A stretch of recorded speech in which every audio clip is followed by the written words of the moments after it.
Donc voilà, le matériel dont on va avoir besoin pour ce tutoriel. Alors, deux feutres, un numéro 2, un numéro 4, si possible un gros crayon noir polychromos ou Derwent, un polychromos gris ou un Derwent gris, un Derwent blanc ou un polychromos blanc, un taille-crayon, je ne sais pas si vous le voyez là ici, mais un bic,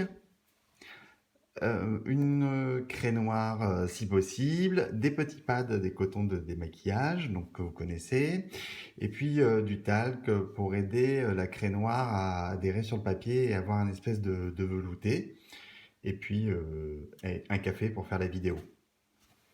Donc on va partir de ce cul de plan. Pour l'instant, je vais juste travailler avec un bic pour reprendre ce dessin-là proprement et ce qui va donner ceci. Je n'ai fait qu'un détourage très très léger avec le bic. Et il n'est pas question pour l'instant de marquer ou de renforcer les arêtes puisque je vais utiliser des Charpak. Si vous ne travaillez pas avec un Charpak, il va falloir passer avec un autre type de stylo. Vous travaillez avec un stylo comme ceci, un Faber-Castell, pour éviter que le feutre embarque le bic. Donc comme je travaille avec du Charpak, moi je peux mettre du bic en premier. Donc ici, j'ai utilisé un bic. Parce que je travaille avec un Charpak.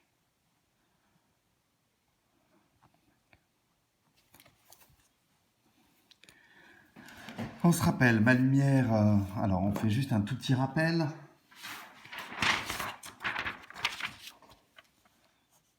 Ici, sur mon cube, ma lumière vient comme ceci. Donc la face la plus claire, c'est celle-là.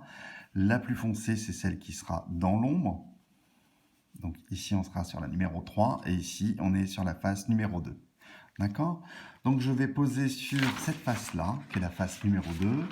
Je vais poser le feutre numéro 2 que j'ai choisi et sur la face numéro 3 également. Je ne dépose rien sur la face numéro 1. Donc le feutre, la difficulté, c'est de ne pas déborder et d'aller suffisamment vite pour éviter les marques. Et je repasse systématiquement dans la zone dans laquelle je viens de passer le feutre. Tiens, mon numéro 2 est un peu sec, c'est pas grave. Voilà. Tant que le feutre est encore humide, je peux retravailler dedans sans faire de marque. Et c'est la difficulté. Je travaille avec l'avant et l'arrière de la pointe à chaque fois. Je vais faire exactement la même chose et je me tourne légèrement pour être à main, pour pouvoir travailler tranquillement. Donc je détourne.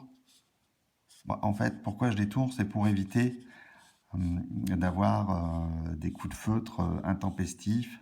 Je travaille avec le talon, la pointe, talon, pointe. Voilà. Et je vais remplir cette face-là. Je peux déborder un petit peu dans l'ombre, puisque l'ombre sera plus foncée.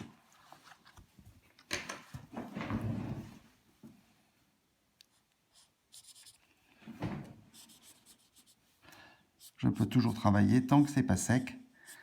Voilà. 2 minutes plus tard, ce qu'on peut faire avec un feutre numéro 4, c'est faire l'ombre portée du produit. Pour l'instant, on cherche juste à faire des aplats propres. Il faut aller assez vite. Surtout que là, mon feutre numéro 4 est tout neuf, donc on voit qu'il déborde bien, c'est super. On va revenir de travailler ça tout à l'heure. Et puis, ici, le feutre numéro 2, je vais le reprendre pour retravailler dans cette face qui était une face qui est plus foncée, puisque c'est la face numéro 3. Donc, je repasse une seconde fois ici. Une fois que ça c'est fait et que c'est sec, on va avec le crayon noir, le polychromos ou le Derwent, orienter le dessin, c'est-à-dire que tout ce qui est trait, frontière du produit qui est tourné vers le sol et vers le cône d'ombre va être renforcé au trait noir, donc vous pouvez insister.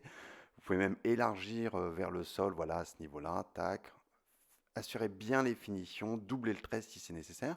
Si vous n'avez pas de crayon noir, vous pouvez prendre un bic et vous passez 2 fois. Pour ce qui est des traits les plus fins, je vais me servir du bic et je pars que des sommets, je remplis pas le milieu. Et c'est vraiment les sommets. Voilà. pour pouvoir travailler ici, ce qu'on va faire maintenant, c'est qu'on va donner un petit peu d'orientation sur les faces. Alors, je fais ça avec un crayon noir sur lequel j'appuie très très légèrement. Et puis, je vais faire un dégradé vers le sol.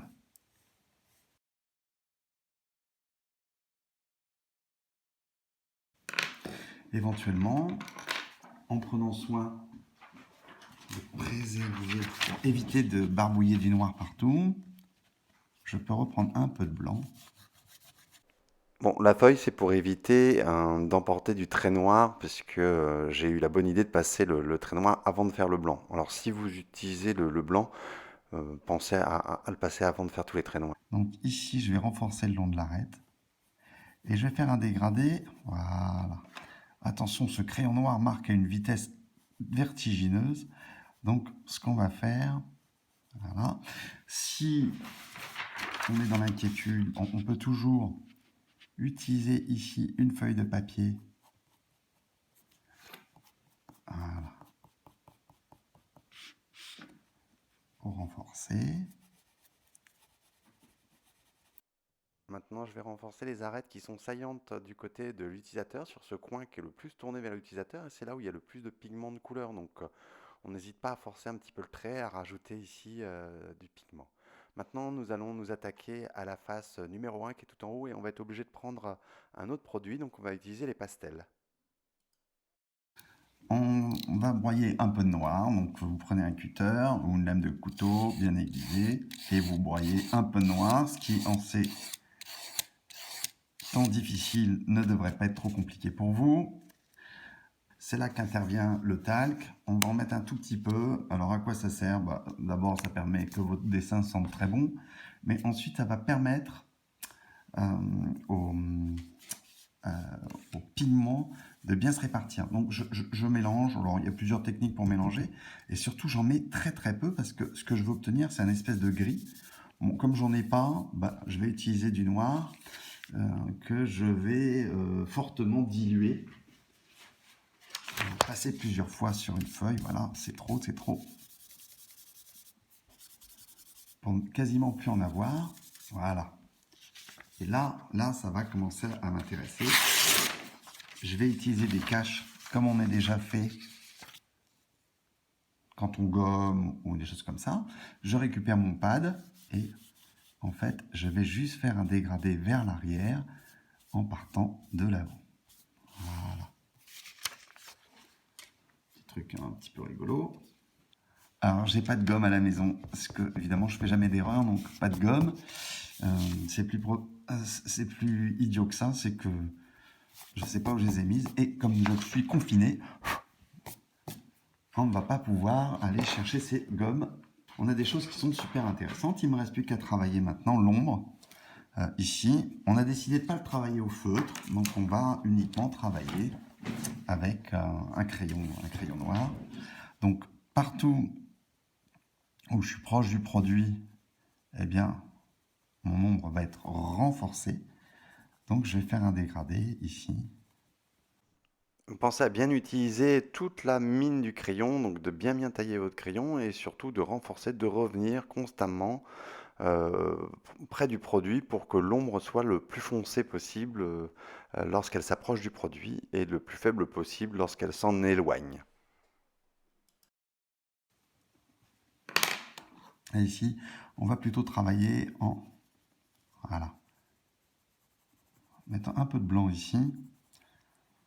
Parce que c'est une ombre portée sur un autre produit. Donc, on va plutôt travailler...